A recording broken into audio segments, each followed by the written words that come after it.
Bonjour à toutes et à tous, c'est votre Kiki National, j'espère que vous allez bien et aujourd'hui on se retrouve dans une nouvelle vidéo.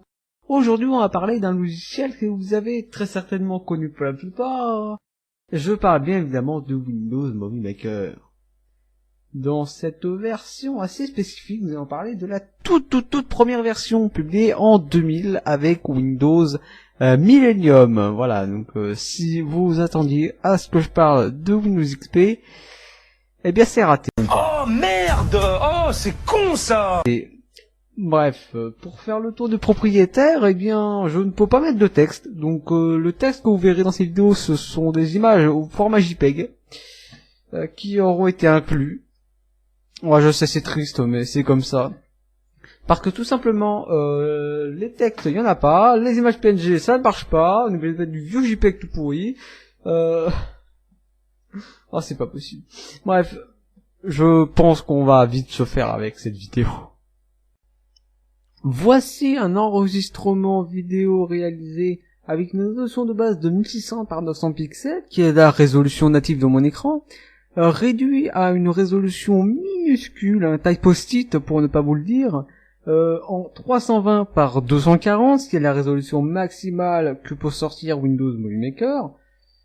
Bah, c'est assez peu, c'est assez peu visible. Donc, comme on peut le remarquer, eh bien, les détails sont absolument époustouflants. Nous avons une qualité d'image, tout ce qu'il y a de plus al dente, j'ai envie de dire. Et donc, si nous nous rendons pour voir des endroits où il y a plein d'éléments, genre un dossier où il y a plein d'éléments, eh bien, nous pouvons voir que c'est tout de suite dégueulasse. C'est pixelisé, c'est flou, c'est tout ce que vous voulez que ça ne se soit pas. Et si on ouvre une image en grand, eh bien, c'est pas ouf non plus.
Pour en terminer avec cette vidéo sur Windows Movie Maker, la toute première version, il est temps de faire un petit débrief.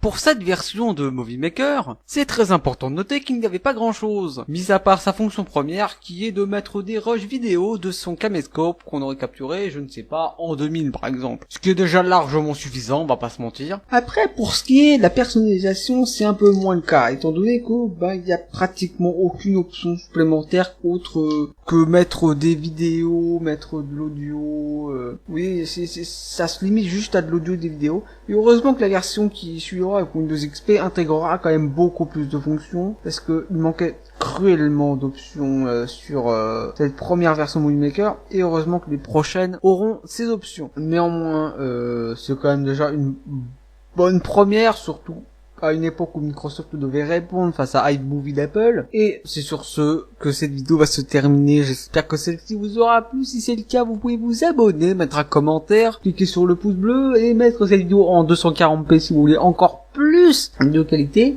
En tout cas, moi je vous dis à bientôt pour prochaine vidéo, en espérant que ce ne soit pas dans 2 mois. Et je vous dis bye les gens.